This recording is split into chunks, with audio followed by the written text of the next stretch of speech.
This conference will now be recorded.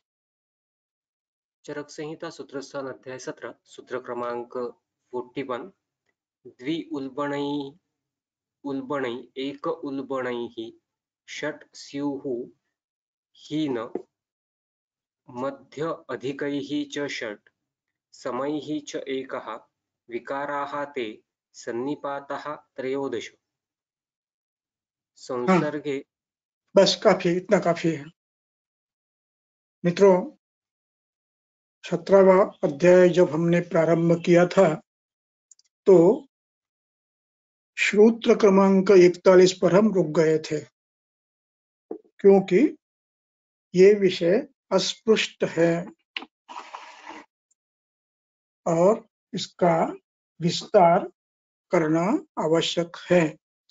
इसलिए इस विषय को शांति से बाद में करूंगा, ऐसे मैंने कहा था।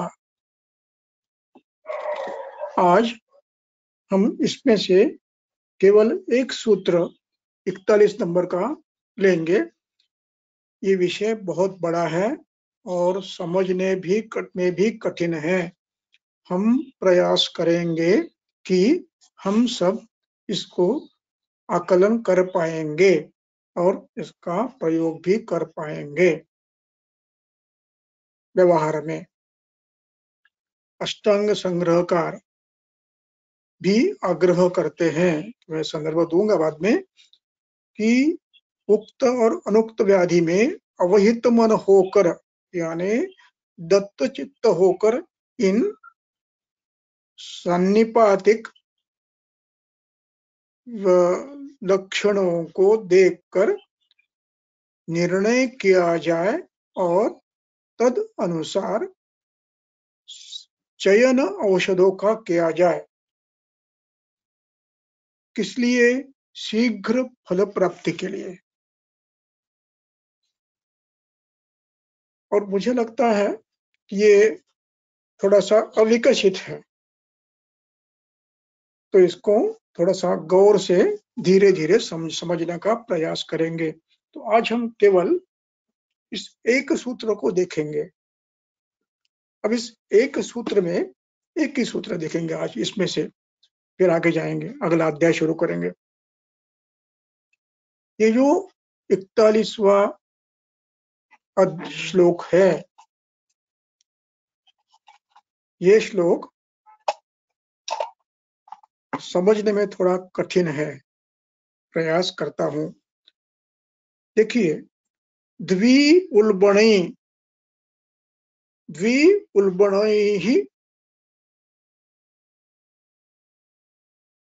और एक उल्बणैः, ये दो शब्द इकट्ठे किए हैं और इन दो शब्दों में द्वि और उ, इसका संधि होकर द्विउ हो गया है। तो द्वि अलग निकालना है, उल्बणैः इसमें विसर्ग है, उसका भी लोप हुआ है। और आगे एक उल्बण शब्द है, उसका ए यहाँ ऐ बन गया है, उल्बण के साथ ए लगकर ऐ बन गया है। इसलिए द्वि उल्बणैः एकोल्बणैः षट्। पहले इतना ही देखेंगे, द्वि उल्बणैः एक उल्बणैः।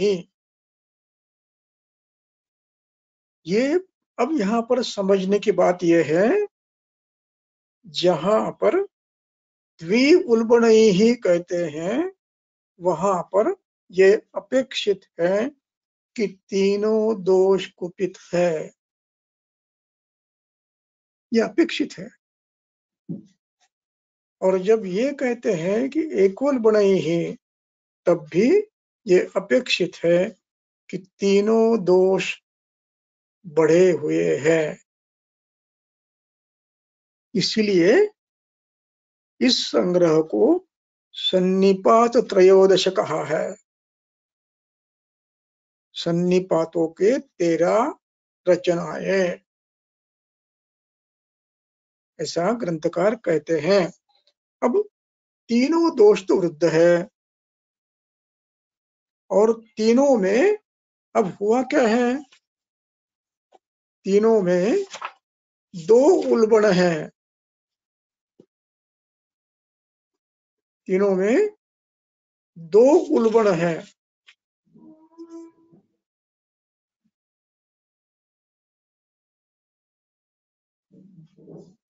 और जब दो उल्बण है ऐसा हम कहते हैं, फिर तीसरे का क्या होगा?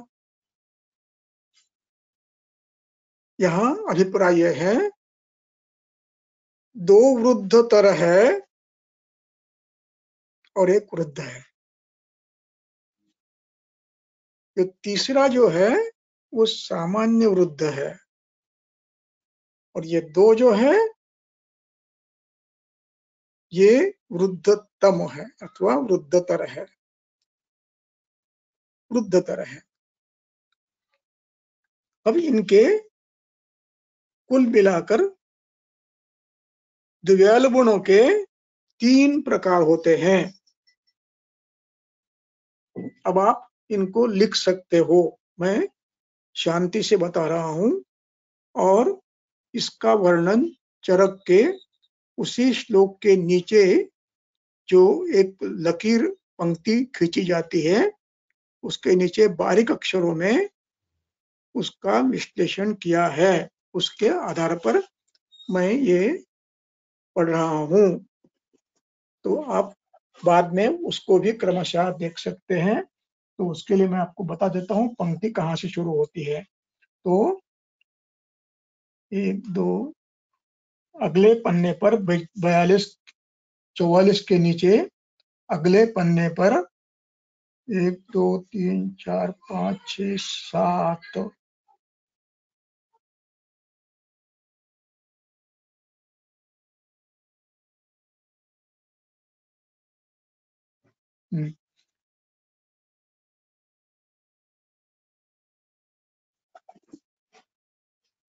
कफवृद्धः वातपित्ते अधिकवृद्धे।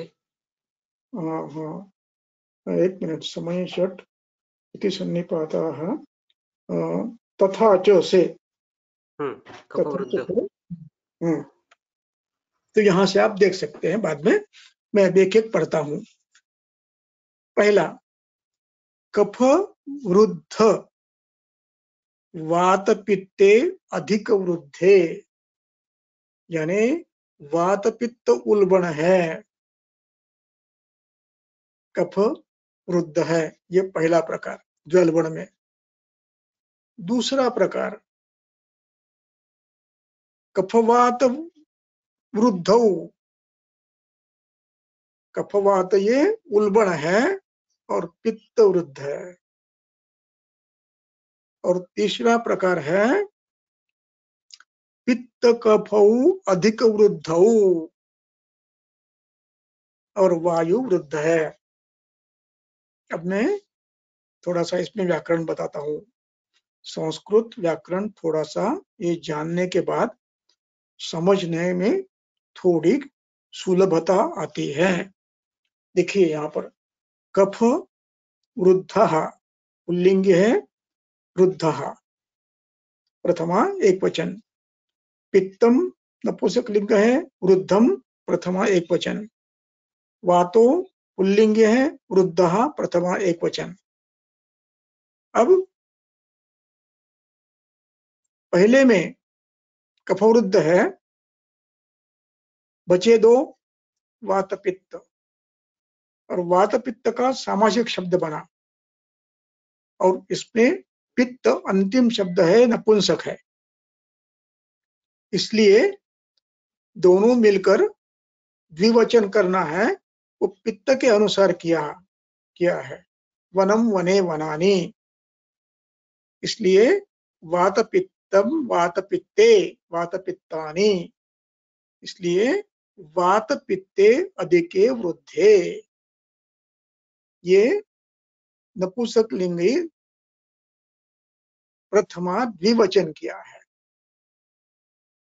इसलिए कफः वृद्धः वात पित्ते वने, वनम वने, वृद्धे वनम वने, अधिके।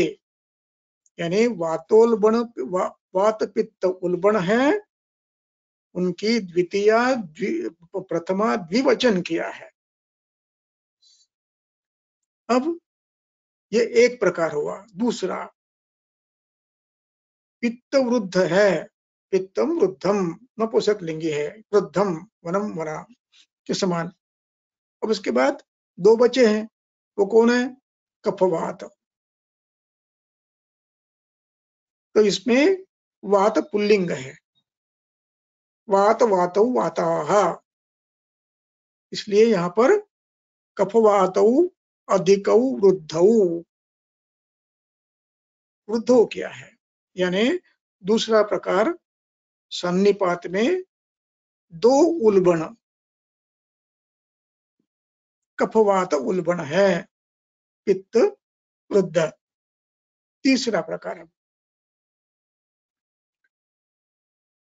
वात वृद्ध, प्रथमा एक वचन पुल्लिंगी। अब बचे दो, पित्त कफ। कफ पुल्लिंग किया है और उसका रामौ किया है, वा पित्त कफौ, और उसका संधि होकर वह होता है अधिक वृद्धौ। यानी द्वलबण में वात पित्त द्वलबण है, कफवात द्वलबण है, और पित्त कफ उल्बण द्वय है, और एक उन दो में शेष जो है वृद्ध है। ये इति द्वि उल्बणस्य, द्वि उल्बण तीन प्रकार के हैं। द्वलबण हो गया। अब एकोल्बण, संधिपात का प्रकार तीनों वृद्ध है, लेकिन एक उल्बण है। अब उसका वर्णन कैसा करते हैं? अब यहां जो उल्बण है उसके लिए अधिक शब्द का प्रयोग करते हैं।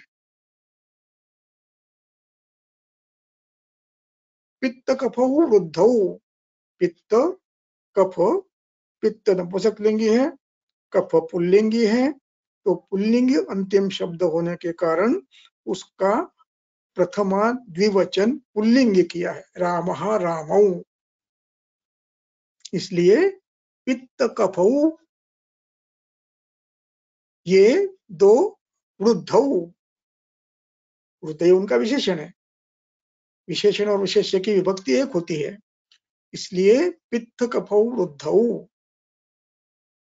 और वायु अकेला बचा है, वातः अधिक वृद्धः, यानी यहाँ पर अधिक वृद्ध वाला जो शब्द है ये उल्बण है, एक उल्बण। सन्निपात में दो उल्बण बता दिए, वात पित्त उल्बण, कफवात उल्बण, पित्त कफ उल्बण, और अब बता रहे हैं एक उल्बण। पहला वात उल्बण, दूसरा पित्तम अधिकम वृद्धम। देखिए पित्तम नपुंसक लिंगी है, अधिकम नपुंसक लिंगी है, वृद्धम नपुंसक लिंगी है। पित्तम अधिकम यानी उल्बण कौन है? पित्त है, और वृद्ध कौन है? शेष दो, वात कफौ वृद्धौ, इसमें द्विवचन किया, रामौ कफौ, वात कफौ वृद्धौ, और पित्तम अधिकम वृद्धम, ये दूसरा उल्बण हुआ। तीसरा उल्बण वात पित्तम वात पित्ते वृद्धे। वात पित्त दो अनुउल्बण है, उल्बण नहीं है लेकिन वृद्ध है, तो उनकी द्वितीय प्रथमा द्विवचन किया है, वनम वने, पित्ते नपुंसक लिंगी है इसलिए, वृद्धे नपुंसक लिंगी किया उसको भी। वात पित्ते वृद्धे। और बचा कौन? श्लेष्मा। तो उसको उल्बण बनाना है तो उसको अधिक वृद्धः, तो कफः अधिकः वृद्धः, ये तीसरा एक उल्बण हो गया।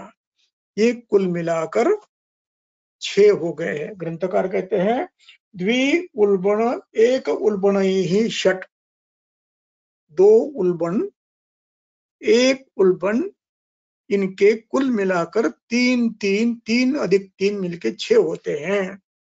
तो द्व्यल्बुण एकोल्बण ही षट्सु, ये 6 हो गए। अब आगे कहते हैं, आगे 6 और है सन्निपात में, आगे 6 और है, उसका वर्णन करते हैं। और उसके लिए ग्रंथकार शब्द का प्रयोग करते हैं हीन मध्यो अधिकः। हीन मध्य अधिकः, ये शब्द कैसे प्रयोग किए हैं हम प्रत्यक्ष देखेंगे। अब ये 6 है, और 6 में पहला है वातो वृद्धः, ये हीन का प्रतिनिधि है। वृद्ध शब्द हीन का प्रतिनिधि है। वातो वृद्धः। उसके बाद मध्य, पित्तम वृद्धतरम, मध्य। और तीसरा अधिक, अधिक शब्द तम के लिए लाया है, तो श्लेष्मा वृद्धतम, ये हीन मध्य और अधिक का पहला संच है। वात वृद्ध, पित्त वृद्धतर, श्लेष्मा वृद्धतम, ये पहला संच हुआ उसका। दूसरा पित्तम वृद्धम, नपुंसकलिंग है, वृद्धम।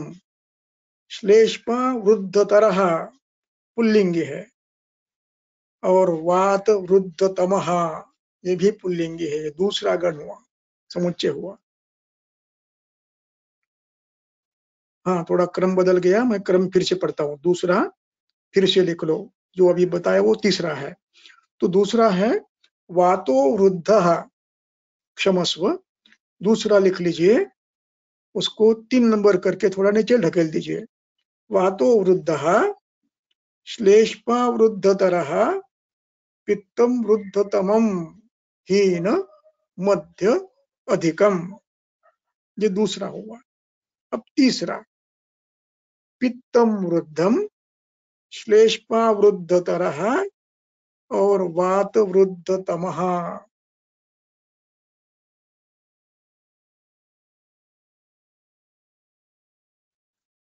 ये तीसरा हो गया। अब चौथा पित्तम वृद्धम, वातो वृद्धतरः, श्लेष्मा वृद्धतमः, ये चौथा हो गया। पांचवा श्लेष्मा वृद्धः, वातो वृद्धतरः, पित्तम वृद्धतमम, नपुंसक लिंगी तमम कर दिया है, वनम प्रमाण के समान। और छठवा किया है श्लेष्मा वृद्धः, पित्तम वृद्धतरम और वातो वृद्धतमः, ये हीन मध्य और अधिक के 6 समुच्चय बन गए सन्निपात के। अब सन्निपात के कितने हो गए? पहले 3 ज्वलबुण के, एकोल बण के 3 और हीन मध्य के 6। कितने हो गए? 6 और 6 12। अब 13वां है तुल्य वृद्धाः, वात वृद्ध, पित्त वृद्ध, कफ वृद्ध, तीनों सम है। और ये प्रकार केवल एक बनाया है। इस प्रकार इस सन्निपात के 13 प्रकार हुए हैं।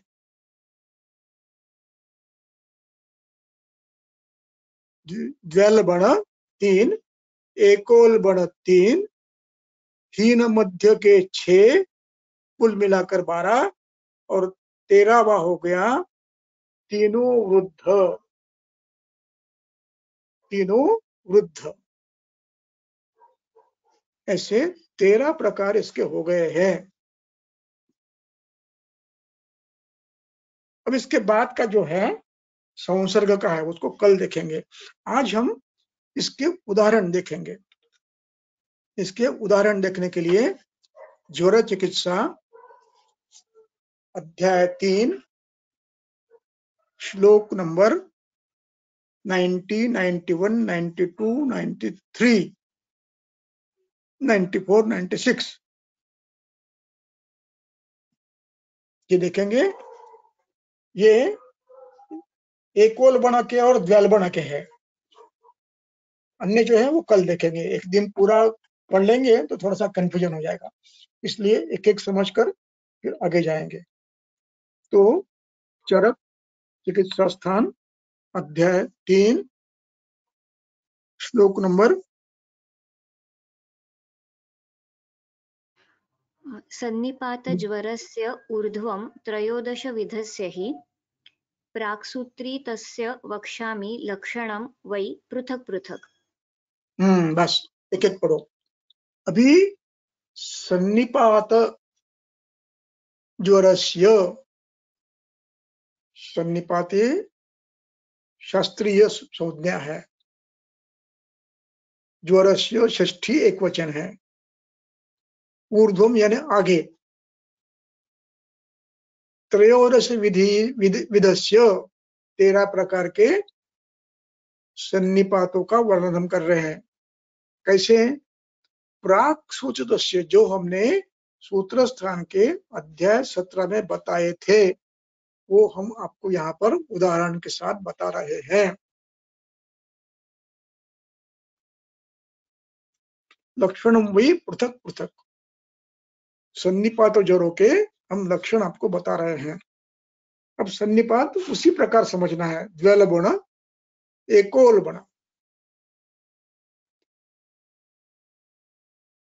उसी ढंग से समझने हैं। पहला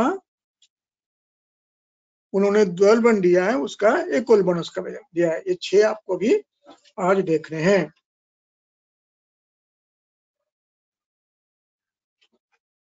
हाँ, तो पहला भ्रमः, पिपासा, दाहश्च, गौरवं, शिरसोतिरुक्, वातपित्तोल्बणे विद्यात्, लिंगम, मंदकफे ज्वरे। अब यहाँ शब्दों का फेरफार है, वो समझना है। अब दूसरी पंक्ति में जो एक शब्द है वात पित्त उल्बण, ये महत्व का है। इसका अर्थ ये द्वैलबण का वर्णन है। यानी पहला जो घट है उसका ये वर्णन है। वात पित्त उल्बण और कफ वृद्ध यानी मंद। यहाँ वृद्ध शब्द मंदवाचक है। वात पित्त उल्बण, वात पित्ते अधिके, उल्बण है, और कफ मंद है। इसके लक्षण देखिए। अब जो उल्बण है उनके लक्षण 4 है, और मंद है उसका लक्षण 1 बताया है।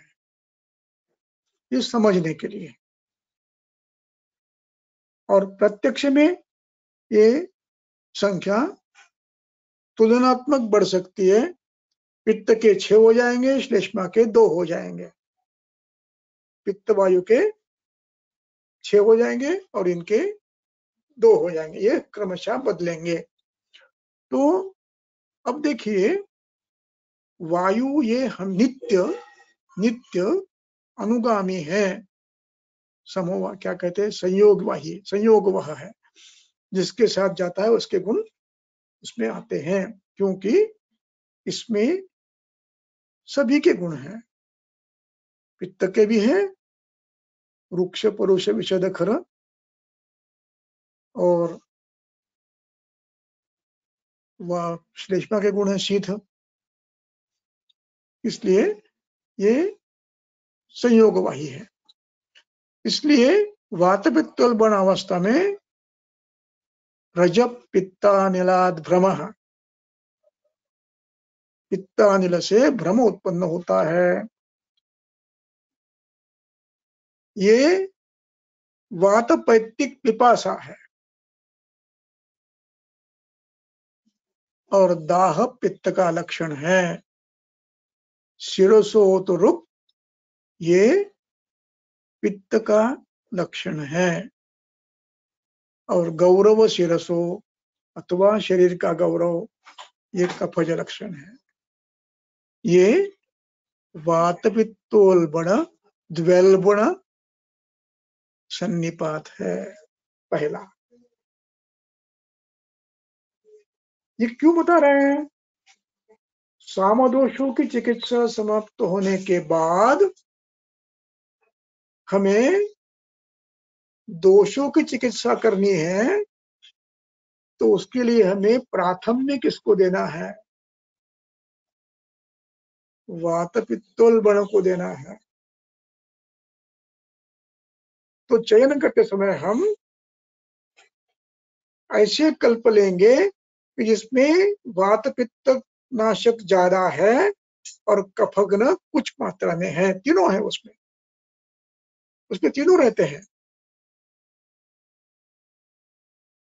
उसमें एक कटु भी रहता है, 2 कटु भी रहते हैं, 3 वात पित्त शामक मधुर तिक्त होते हैं, मधुर तिक्त कटु अथवा कषाय। यानी वात पित्तोल्बण अवस्था में आपको मधुर तिक्त कषाय, मधुर का अर्थ यहाँ अनरिश्चंदी मधुर, गोक्षुर, गुड़ूची, धन्वयास, ये मधुर तिक्त है। और कफ के लिए आप त्रिफला और अन्य कोई तिक्त रस, कटुरस, आर्द्रक, रोहिणी ऐसे चयन कर सकते हो। ये हुआ पहला। दूसरा आता है वात कफ अधिक वृद्ध। दूसरा है वात पित्त अधिक वृद्ध और पित्त मंद। पित्त अवर है, यहाँ शब्द अवर लगा है, यहाँ वृद्ध लगा है और ऊपर मंद लगा। ये तीनों एकार्थवाचक है। अधिकरण के आधार पर, कॉन्टेक्स्ट के आधार पर इनके अर्थ हमें समझ लेना है। तो अब यहाँ उल्बण कौन है? वात श्लेष्मा, वायु सहयोगी है, योगवाही है। भ्रम शैत्य, वायु श्लेष्मा मिलकर शैत्य है, ठंडी बस्ती है। कासो वात कफज कास, अरुचि वात कफज अरुचि, तंद्रा कफज, पिपासा वात कफज, और लिंग पित्तावर दाह। बस। और औरोजन्य रोग व्यथा, अंगमर्द, शिरशूल, कटिशूल वगैरह ये वात पित्त देशमोत पड़ते हैं। इसमें चिकित्सा के लिए आपको निराम अवस्था आने के बाद आहार ऐसे देना है कि जो आहार में पित्त को भी शांत करे और रुद्ध श्लेष्मा वायु को भी शांत करे। यानी आपको कटु विपाक के द्रव्य और मधुर विपाक की तिक्त द्रव्य, इनका चयन करना है। पित्त शामक, वात शामक और बलवान श्लेष्मा के लिए कटु विपाक की द्रव्य का चयन करना है। वात के जो संग्रह दिए हैं उनमें से आपको वात श्लेष्म प्रधान द्रव्यों का अधिक और पित्त का थोड़ी कम मात्रा में संग्रह है, ऐसे कल्प का चयन करना पड़ेगा। तीसरा,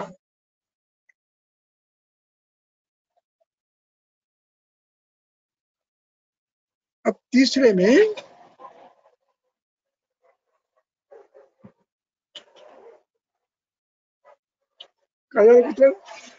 एकदम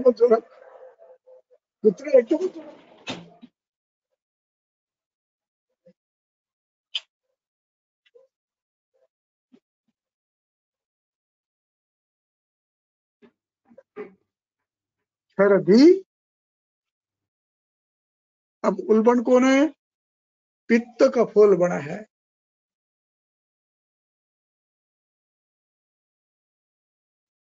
सर्दी ये प्रमुख लक्षण है। आमाशयोक्त श्लेष्मा पितर का उद्वेग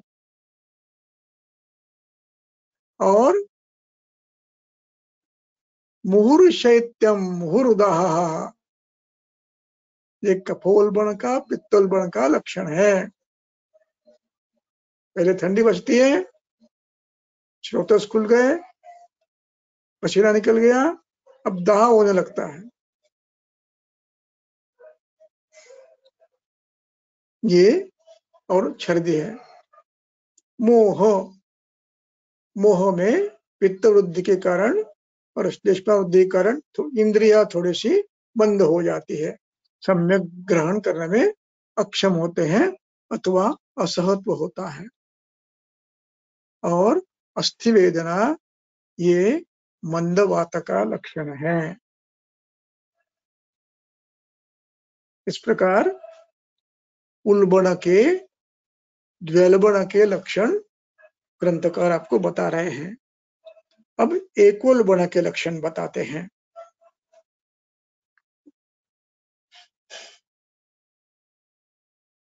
एकोल्बण, एकोल्बण में पहला कौन है? वातः वृद्धः, अधिक वृद्धः, वायु उल्बण है और पित्त कफ वृद्ध है।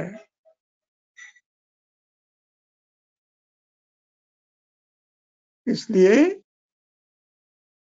संध्यस्थ शिरसुशूलम, ये वातोल्बण का लक्षण है। और पित्त कफ के लक्षण भ्रम, गौरव और प्रलाप। ये उल्बण वायु और सामान्य वृद्ध पित्त कफ के लक्षण है। अब दूसरा, एक उल्बण का दूसरा प्रकार,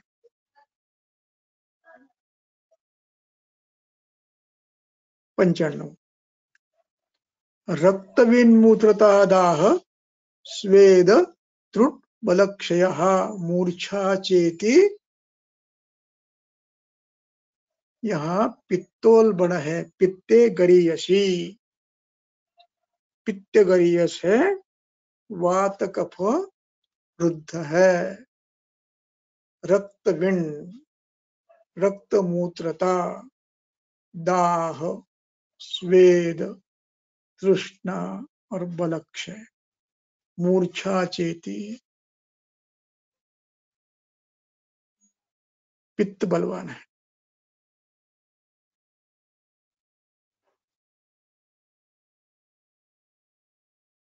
अब यहाँ पर वात कफ का लक्षण कौन सा है?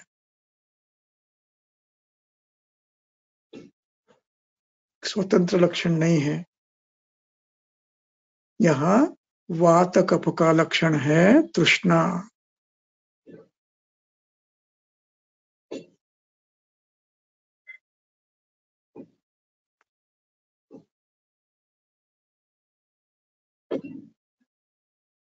सब लक्षण पित्त के और त्रुट लक्षण ये उसका ये है।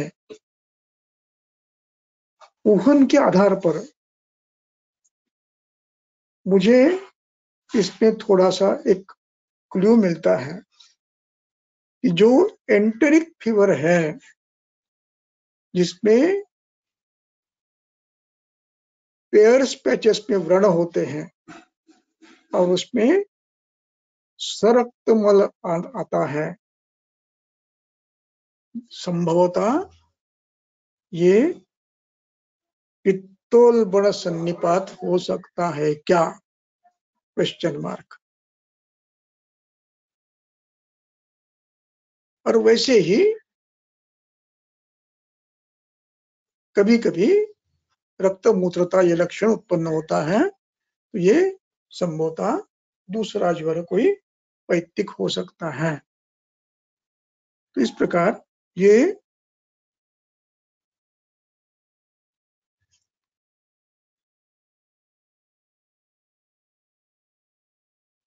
एकोल्बण का दूसरा प्रकार ये कौन सा हो गया? पित्तोत्वृद्ध पित्ते गरीयसी। पित्ते गरीयसी यानी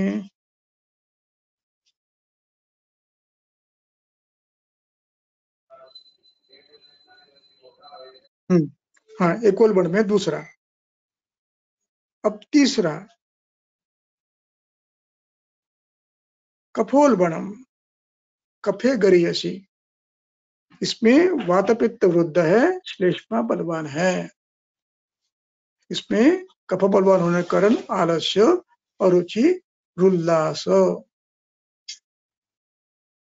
और फिर अन्य दोषों के लक्षण सामान्य है। इसमें फिर अरति और भ्रम ये वातपित्त के हैं। ये हुआ एकोल्बण का तीसरा प्रकार। यानी कुल मिलाकर 6 प्रकार हो गए हैं एकोल्बण द्वैल्बण के। इसके बाद 1 2 3 4 5 6 इसके बाद का जो प्रकार होता है ये द्वैल्बण का स्वरूप, इसमें हीन मध्य का होता है, उसको हम कल लेंगे। आज यहीं रुकते हैं और फिर अगला अध्याय शुरू करते हैं, जो कि 18वां अध्याय है, वो आज शुरू करते हैं। मुझे लगता है यहाँ तक इतना समझ में आया तो भी काफी आया है, और इसको चिंतन करके अधिक आप तैयारी कर सकते हो। इसको शायद लिख के लिया हो तो बहुत अच्छा है, तो आगे जाने में कष्ट नहीं होंगे। अब हम जाएंगे अध्याय 18। चरक संहिता सूत्रस्थान अध्याय 18 श्लोक क्रमांक 1 अथातः त्रिशोथीयम् अध्यायं व्याख्यास्यामः इति हस्माः भगवानात्रेयः त्रयः शोथा भवन्ति वात पित्त श्लेष्मनिमित्ताः ते पुनः द्विविधा निज आगन्तु भेदेन। अब ये चतुष्क में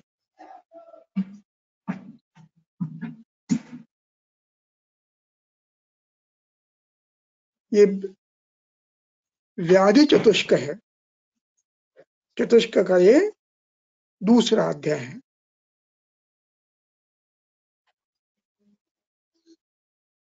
इस अध्याय में उसका नाम दिया है त्रिशोथीय।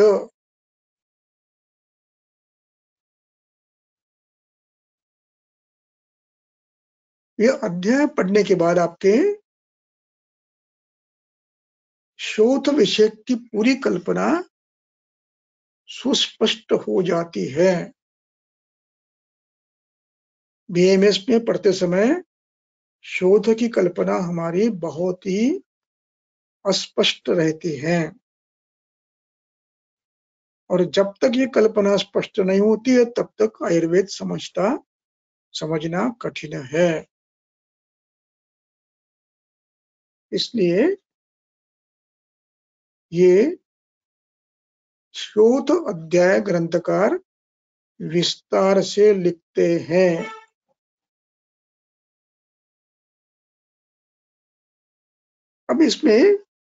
अब हम पढ़ना प्रारंभ करेंगे। पहला सूत्र है, पढ़ो।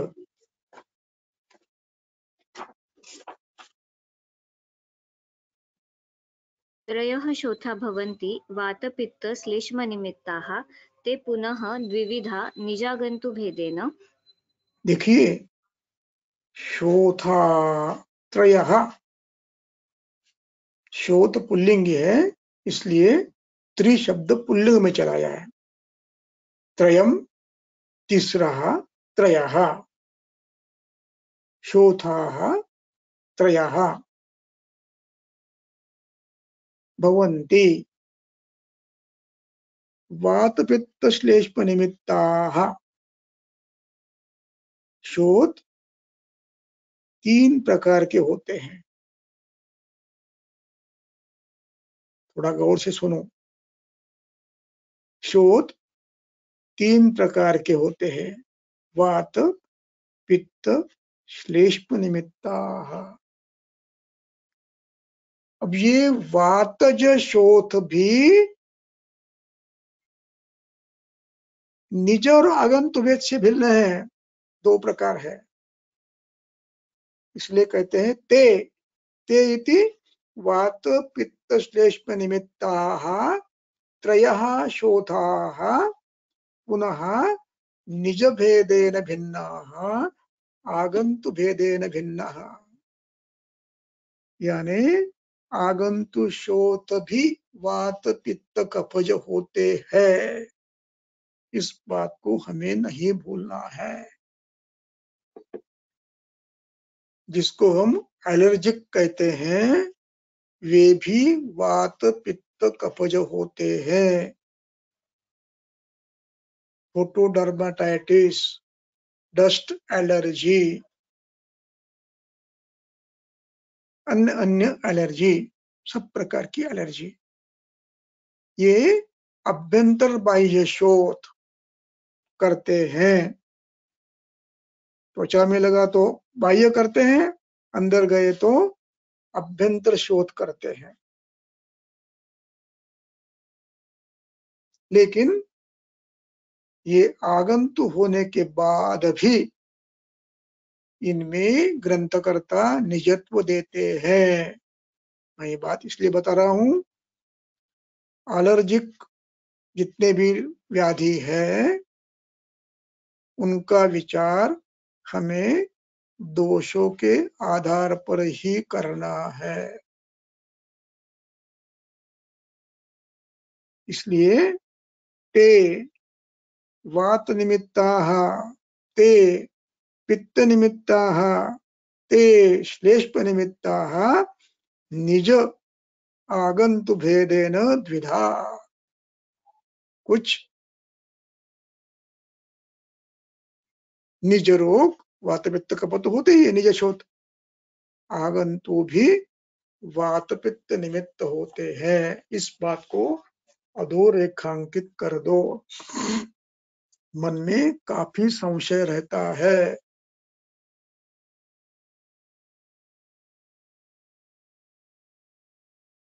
अभ्यंतर शोथ ये आगंतु निमित्त होकर वातज पित्तज कफज होता है। कोरोना में आने वाला शोथ, श्वासावरोध करने वाला शोथ, ये आगंतु निमित्त होता हुआ भी कफज है। हमें ये देखना है कि शरीर में वात पित्त श्लेष्मा वृद्ध न हो, तो आगंतु का प्रभाव ज्यादा नहीं पड़ता, बहुत कम पड़ता है। क्यों मैं बाद में कहूंगा। अब आगे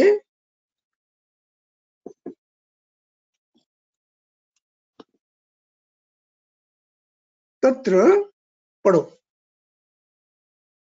आगे पढ़ो। तत्र तत्र आगंतु निमित्तम्। आगन्तवाः छेदन भेदन क्षणन भञ्जन पिच्छन उत्पेषण प्रहार अवबन्धन वेष्टन व्यधन पीडनादिभिः वा भल्लातकपुष्प फलरस आत्मगुप्ताशुक कृमिशुक अहितपत्र लता गुल्म संस्पर्शनैः वा स्वेदन परिसर्पण अवमूत्रणैः वा विषीणां सविष प्राणिदंष्ट्रा विषाण नखानिपातैः वा सागरविष वातहीम दहन संस्पर्शनैः वा शोथाः समुपजायन्ते। मैं इसको विस्तार से लूंगा। तत्र आगंतवः शस्त्रयाः छेदन भेदन क्षणन भञ्जन पिच्छन उत्पेषण प्रहार वध बंधन वेष्टन व्यधन पीड़न आदिभिर्वा। इनका विस्तार करने की जरूरत नहीं है। बंधन भी जोर से कसा तो शोथ आएगा, इसलिए बंधन में ऐसे रखना कि जो रक्त प्रवाह बंद न करे। एक जगह करना पड़ता है बंद, जहां विषदंश होता है, वहां पर ऐसे स्थान पर करना जो आंतरी ये वेन्स प्रोमिनेंट है और जहां पर ये हृदय में न जाए, वहां ये बंद करना पड़ता है कुछ समय के लिए, लेकिन आर्टरी ब्लॉक नहीं करना। तो बंधन भी इस पद्धति से करना है। पीड़न भी कभी कभी होता है, व्यवहार में होता है, जोर से दबा के रख देते हैं हाथ पैर वगैरह, तो भी शोषण आता है। तो उसका विस्तार ज्यादा नहीं करूंगा मैं। ज्यादा विस्तार मैं करूंगा अगले विषय का, जो जिसको एलर्जी करके हम लेते हैं, भल्लातक पुष्प। उसकी जो स्पर्श होता है रज का और तेल का, ये दोनों व्याधि करते हैं। पुष्प फल रस, भल्लातक का पुष्प फल, इनका दोनों का रस और स्पर्श दोनों करते हैं। इस रस शब्द यहाँ तैल अर्थ में है। और आत्मगुप्ता शुक, अब आत्मगुप्ता ये एक उदाहरण है। ऐसे अन्य किसी वस्तु को भी शुक होंगे तो वो भी व्याधि करेंगे। कृमियों की शुक, कृमि के अंग पर भी शुक होते हैं, तुषा होती है, उनका स्पर्श हुआ तो भी।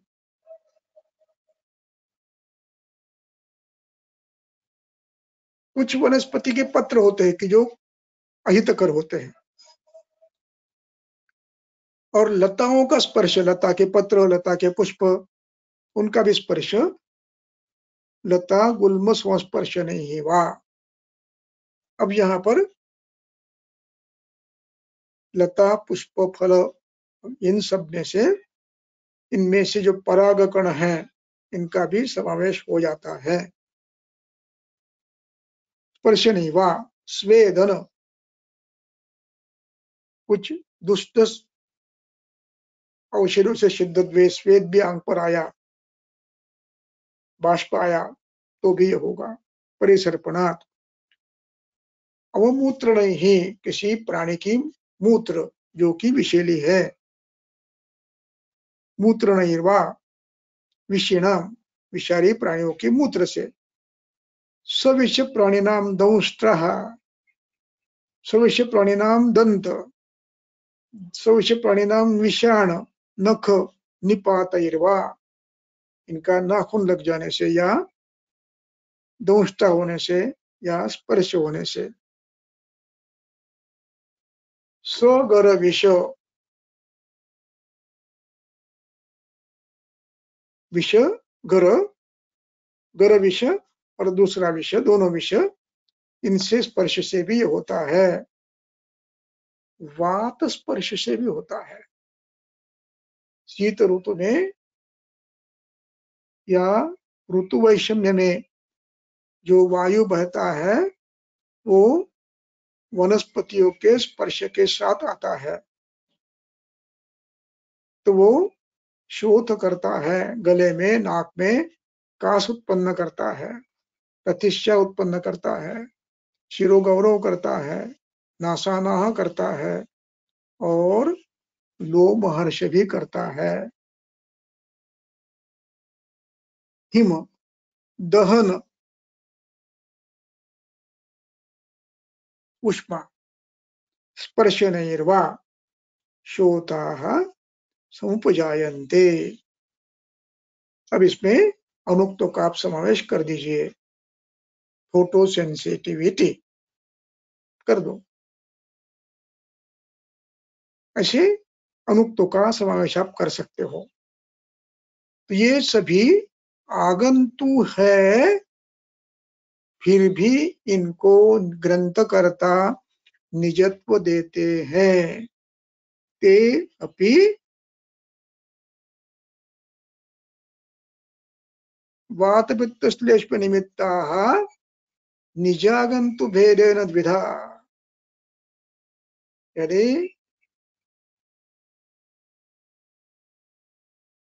निज हुआ तो दोष पे दोष है ही, किंतु आगंतु होने के बाद भी वो दोषज बनते हैं, इस बात को समझना है। इसलिए अगला श्लोक लेकर हम रुकेंगे और फिर समाप्त करेंगे। तो अगला श्लोक पढ़ो। ते पुनः यथा स्वं हेतुव्यजनैः आदाव उपलभ्यन्ते निजव्यजन एकदेशविपरीतैः बन्ध मंत्र अगदप्रलेप प्रताप निर्वापणादिभिः च उपक्रमैः उपक्रम्यमाणाः प्रशान्तिम् आपद्यन्ते।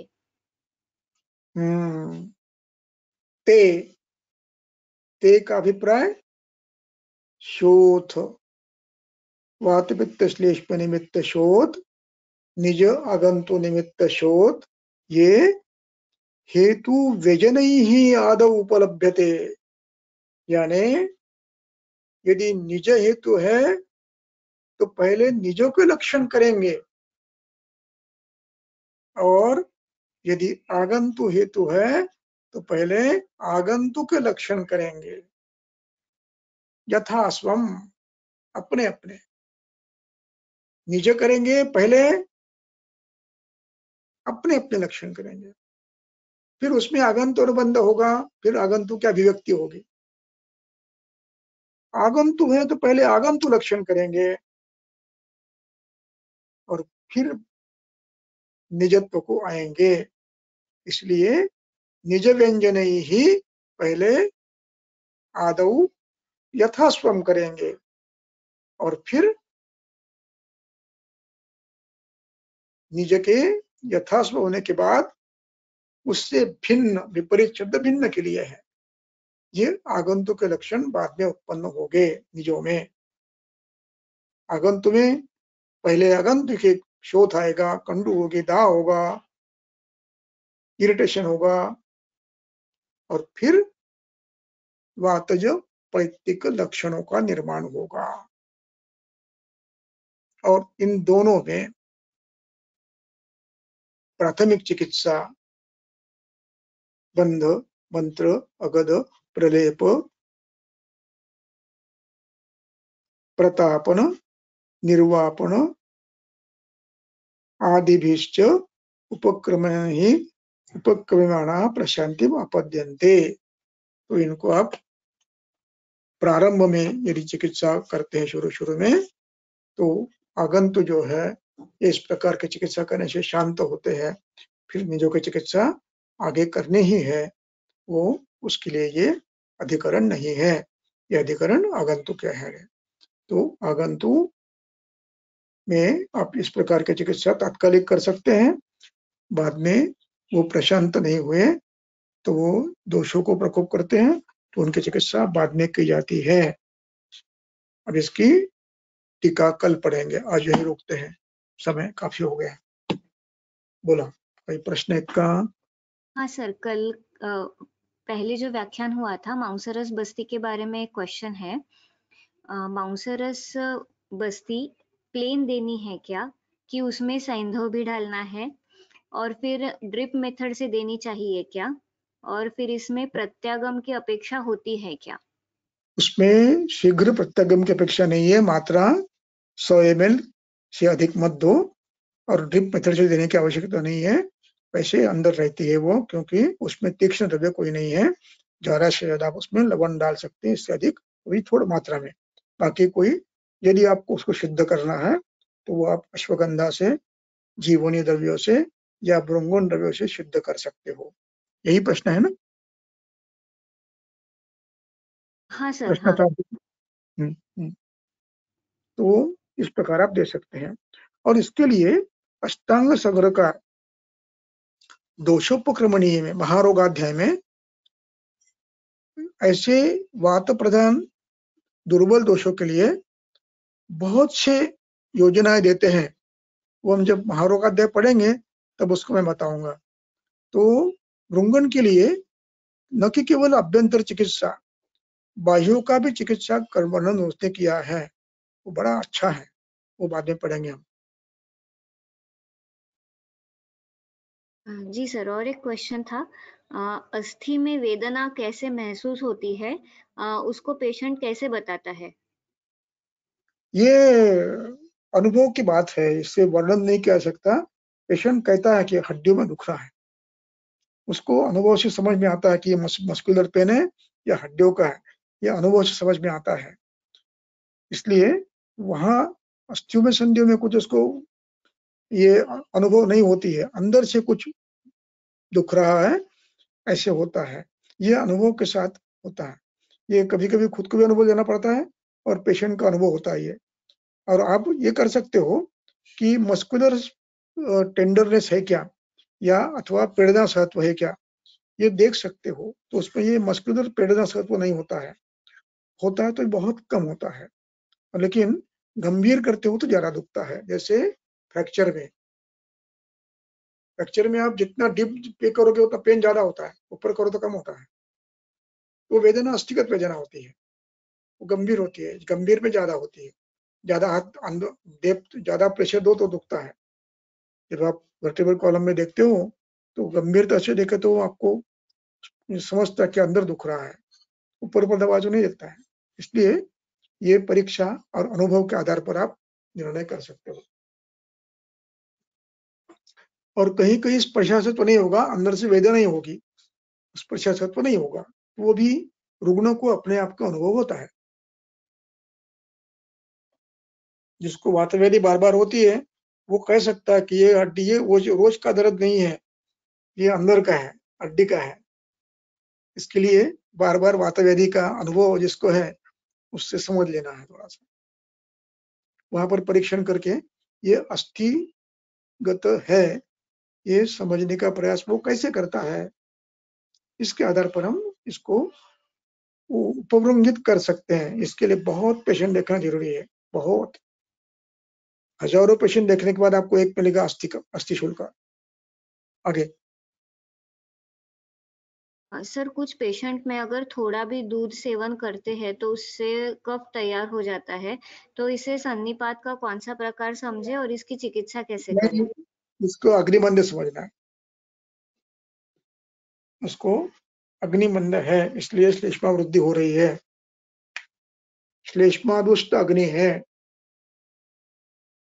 इसके हेतु निकालो, हेतु बंद करो, अग्निदीप्त करो, श्लेष्मा क्षय करो, या तो शमन से करो या तो शोधन से करो। उसके हेतु निकालो श्लेष्मा के, बहुत होंगे। दिवास्वाप, अव्यायाम, मधुर सेवन, गुड़ सेवन, दही सेवन, बहुत हो गए। केला, आइसक्रीम, कोल्ड ड्रिंक, ऐसे का बहुत हेतु होंगे। इससे अग्निमंद हो गया, और थोड़ा भी दूध पिया तो दूध क्या, खाना भी खाया तो भी श्लेष्मा बनता है, जो भी खाया तो भी। कश्यप ने कहा है कि मंदाग्नि वाले का हर आहार कफ बनता है। आगे। मंत्र चिकित्सा पर कुछ अनुभव सुनना चाहते हैं। किस पर? मंत्र चिकित्सा। मंत्र चिकित्सा पर। हाँ, मंत्र चिकित्सा पर मेरा कोई अनुभव नहीं है, मैं इसमें ज्यादा विस्तार से नहीं बोल पाऊंगा। ग्रंथकार क्या कहते हैं वो बता पाऊंगा, लेकिन इसका अनुभव मैंने कभी हेतुतः लिया नहीं है, हेतुतः नहीं लिया है। चलो मंत्र करके देखेंगे, लेकिन ये प्रयोग कब करना, ये निश्चित करना आना चाहिए वैद्य को। प्राचीन काल में मंत्रों का प्रयोग ज्यादा होता था, क्योंकि उस समय आहार विहार में नियंत्रण था, दोष प्रकोप की संभावना न्यूनतम थी, इसलिए व्याधि शीघ्रता से ठीक होता था।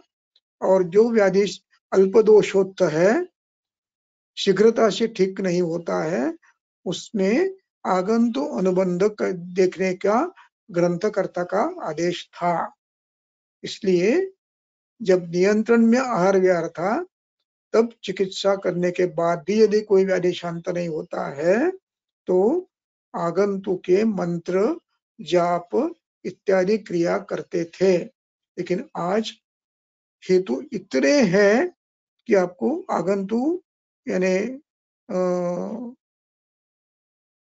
भूत आदि की चिंता अभी करने की आवश्यकता उतनी नहीं है, पहले थी, अब उतनी नहीं है। अब दोष जब प्राय होता है, और क्वचित उन्माद अवस्था में या अन्य में आगंतुक होता है, इसलिए उसका विषय प्रयोग ज्यादा नहीं किया मैंने।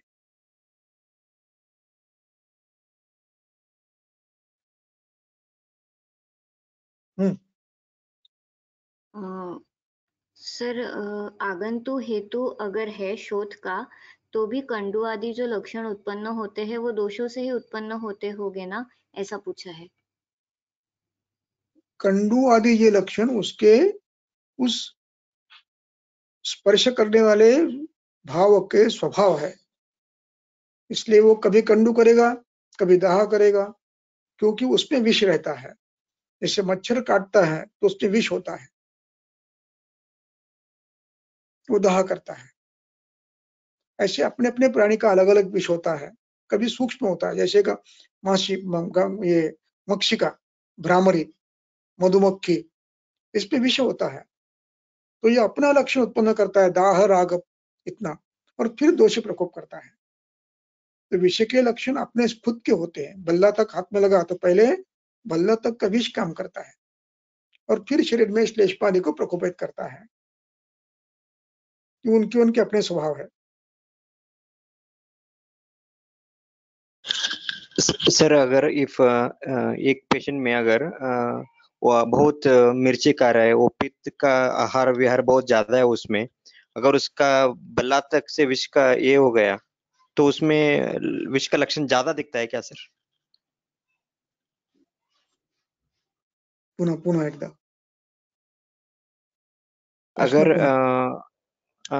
इफ ए पेशेंट, अगर एक पेशेंट में वो पित्त प्रकोपक आहार विहार ज्यादा है, अगर उसमें पित्त बढ़ाने वाला विष का स्पर्श ज्यादा हो गया, तो उसमें पित्त का ये जो दूसरों से अलग, अगर दूसरों से उनमें से पित्त का विष का लक्षण ज्यादा दिखता है क्या सर? हाँ, इसमें प्रारंभ में दोष प्रकोप होने के पहले जो होता है वो उसका खुद का होता है, और ये फिर यदि उसमें दुर्लक्ष्य किया तो ये बढ़ता है, निश्चित बढ़ता है, तो बलवान होता है ये। 1+1 1+2 हो जाता है, तो बहुत बढ़ता है। यदि पित्तज प्रकृति का व्यक्ति है और उसको मच्छर ने काटा, तो जो कफ प्रकृति का उससे ज्यादा दाह उसको होगा, ऐसे फर्क होता है, परिवर्तन होता है। मधुमक्खी ने काटा पित्त वालों को ज्यादा दाह होगा, कफज वालों को कम होगा।